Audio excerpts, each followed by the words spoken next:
Good morning everyone, and welcome to today's worked exam answer video.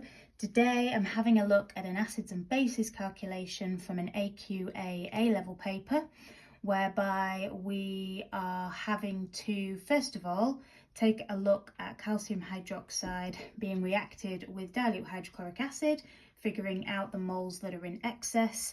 Then we are given some information about the final mixture in terms of the solubility of the calcium hydroxide. We're given a value for Kw, and the idea is we're going to calculate the pH of that solution. So broken up into two parts. The first part is technically an amount of substance question. So for those of you in year 12, you might wish to watch the first part of this video to see the way in which we can show whether a reagent is in excess or limiting, and then the second part of this question, 6.2, this is where our acids and bases skills come in. So as I always do for questions involving acids and alkalis, I've got my red and purple pens at the ready. So calcium hydroxide is an alkali.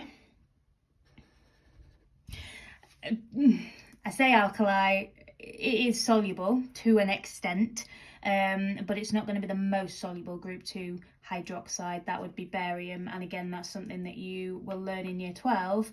The group 2 hydroxides get more soluble down the group, but the group 2 sulfates get less soluble down the group. So it says it's almost insoluble in water. An alkali is a base that is soluble, so the fact it's almost insoluble means some of it will dissolve, but not very much. So yeah, base slash alkali. But it does react with dilute hydrochloric acid, which is an acid, to state the obvious. And then they've given us the balanced chemical equation by which these two reactants react with one another.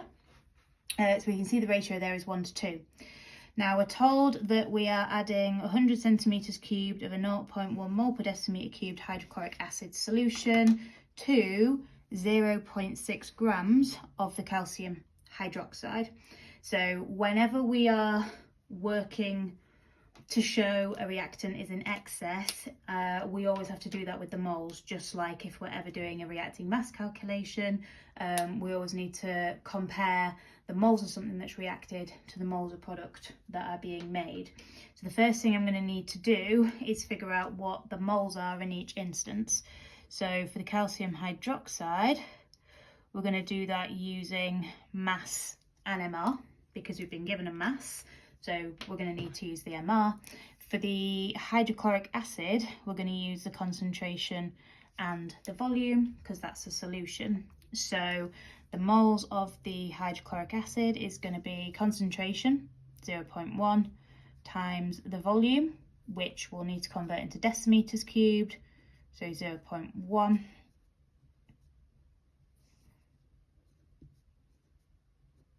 Giving me 0.01 moles of hydrochloric acid. Repeat the same thing now for the calcium hydroxide, but like I say, here moles is going to be equal to the mass, 0.6, divided by the MR of calcium hydroxide. So 40.1 plus 2 lots of 16 is 32, plus 2 lots of 1 is 2. So that gives me an MR of 74.1. So then 0.6 divided by 74.1 equals 8.10 times 10 to the minus 3 to 3 significant figures. So we've got now the moles of each, and in order to get full marks here, we have to either take the calcium hydroxide moles, show that if we had twice as much hydrochloric acid that we'd end up needing more hydrochloric acid than we've got, or we can take the moles of the hydrochloric acid and half it and show that we have more moles of calcium hydroxide than half the amount of the hydrochloric acid. Both would show that the calcium hydroxide's in excess, but the key thing is not just to say, well, 0.01 divided by 2 is 0.05. You would then need to make some sort of comment about the fact that the 0.05 is smaller than the 8.10 times 10 to the minus 3 kind of thing. Sorry, it would be 0.005. My apologies. So yeah, one of two ways we can do this. So if we take the 8.13, oh my gosh. My apologies, guys. I'll start again. We'll take the 8.10 times 10 to the minus 3 moles of the calcium hydroxide, and if we times that by 2, we can see what that gives us, which equals 0.0162. So because these are reacting in a 1:2 ratio, take my moles of calcium hydroxide, times it by 2.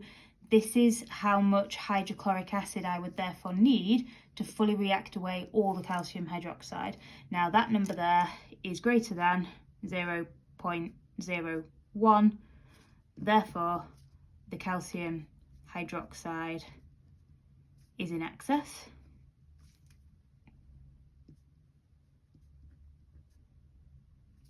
The other way that we could do it, which will give us exactly the same outcome in terms of showing the calcium hydroxides in excess, is to take the 0.01 moles of hydrochloric acid and divide that by 2, which will give me either 0.005 or 5 times 10 to the minus 3 moles, and that is less than 8.10 times 10 to the minus 3. Therefore, again, the calcium hydroxide is in excess because we have more moles of calcium hydroxide than could possibly react with all of the hydrochloric acid that we have. Either one of those two routes is fine, get to the same outcome.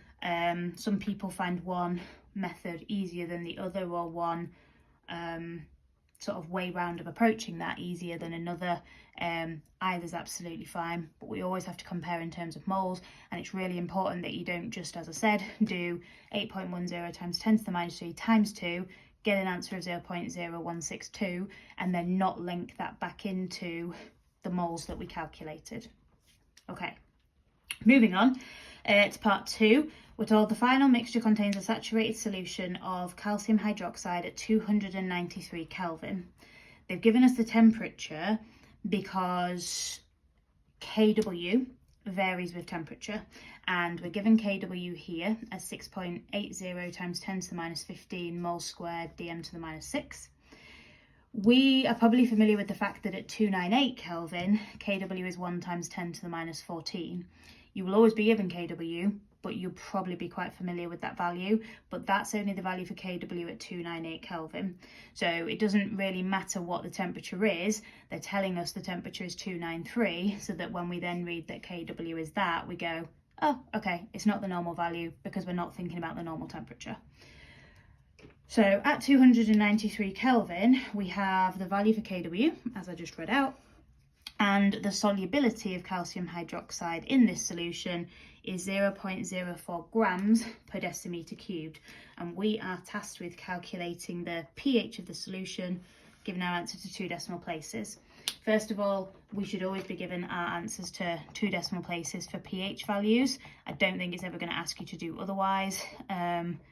If it did, of course, please do so, but pH, 2dP, always.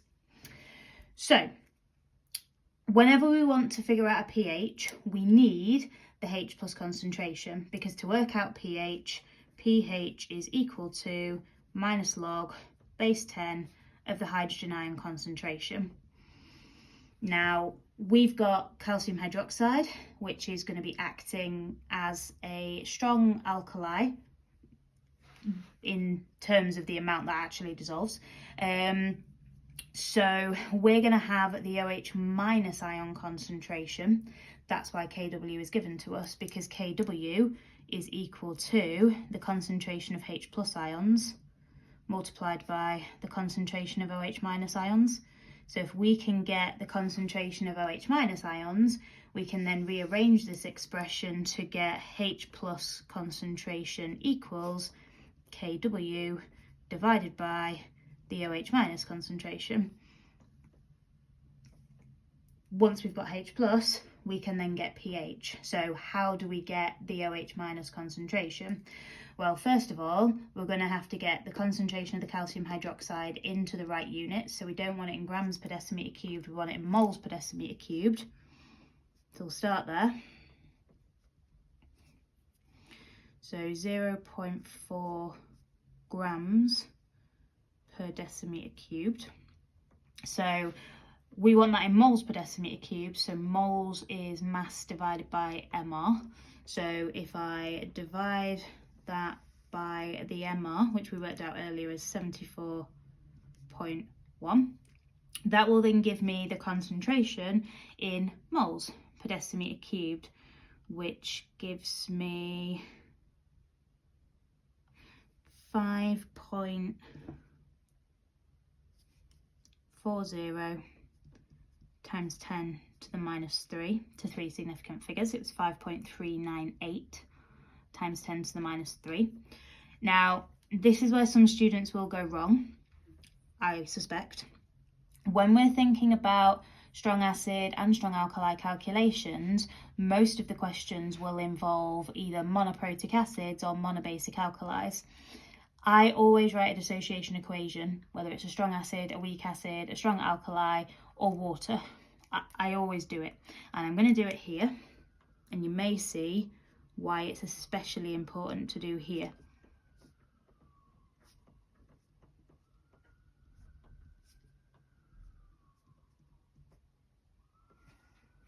Because calcium hydroxide is dibasic, we now have, sorry for not putting these units on before, we now have the concentration of the calcium hydroxide in moles per decimeter cubed. It's 5.40 times 10 to the minus 3. Now, if it was a monobasic alkali, that would also tell us the moles of the OH minus ions, but because it's dibasic, we can see that the ratio between the calcium hydroxide and hydroxide ions is 1 to 2. So the next thing that we're going to need to do is multiply the concentration there by 2. And that might be a step that students forget to do. Or it might be, some people I know have told me that they struggle to know when to take a value for a concentration and times it by 2 and when to potentially divide it by 2. And again, if you have a dissociation equation, you can see the ratio and it's harder to, I guess, get that wrong. So that value doubled is 0.0108 to 3 significant figures.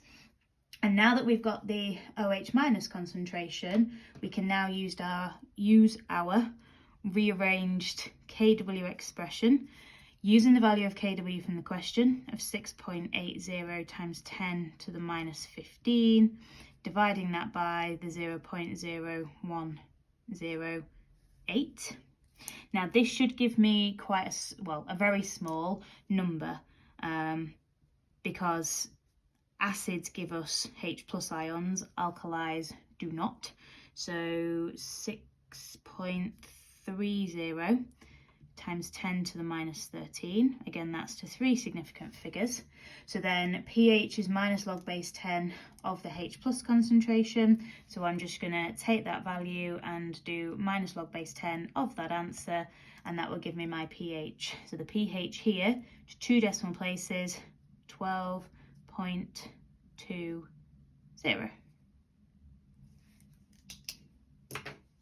So the key things here were getting your concentration from grams per decimeter cubed to moles per decimeter cubed, recognising it's a dibasic alkali and writing out our dissociation equation so that we knew to double the calcium hydroxide concentration to get the concentration of OH minus ions, being able to rearrange our Kw expression to get concentration of H plus equals, then remembering pH is minus log base 10 of the hydrogen ion concentration, getting our pH from there. That's quite a nice 5 marks. It wouldn't normally be 5 marks to calculate the pH of an alkali. Reasons why this one is: firstly, they've given us the concentration in grams per decimeter cubed, so we've had to do an extra step there. Secondly, it's dibasic, so we've had to multiply the calcium hydroxide concentration by 2 as well. You may only get 4 marks, or potentially even 3 depending on the complexity of the question for calculating the pH of an alkali. So as with all calculation questions, even if you weren't 100% sure of where to go, if you knew that to calculate pH you would need this equation here, write it down, because I'm pretty sure there's a mark for that. If we know KW expression, write that, and if you know that's how you calculate pH, rearrange it, because you may get a mark for that. If you don't know how to convert between grams per decimeter cubed and moles per decimeter cubed, use that value and do everything that you then know how to do. No, you're not going to get the right answer, but you will get your method marks where possible. So if you know, oh, I need to get it into moles per decimeter cubed, but I don't know how, don't get stuck on that bit. Don't spend ages trying to work it out. Don't leave it blank. Use that number given and just go from there, because you will get method marks that way. As always, any questions about this specific acids and bases question, or if there's any acids and bases questions you'd like me to have a look at, please do let me know. Drop me a comment or send me an email, missgtutoringandresources@outlook.com. Thanks so much for watching, guys. Take care.